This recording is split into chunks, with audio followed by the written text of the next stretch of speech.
La terza piazza, vittoria per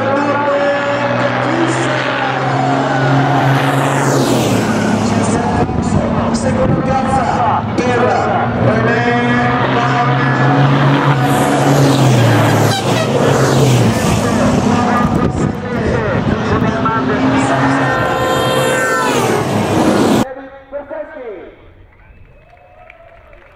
E ora l'argento di gara. Questo trofeo spetta a un pilota tedesco, un pilota che si è difeso fino all'ultimo e guadagna la seconda piazza, René Reinert.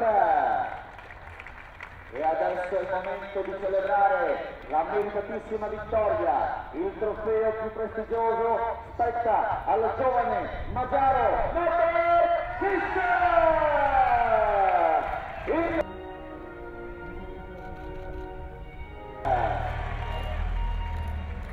A questo punto, dopo le foto e le riprese, possiamo congedare i protagonisti. Incredibilmente avvincente, domani faremo il bis con gara 3 e gara 4 qui a Misano, debutta il campionato europeo.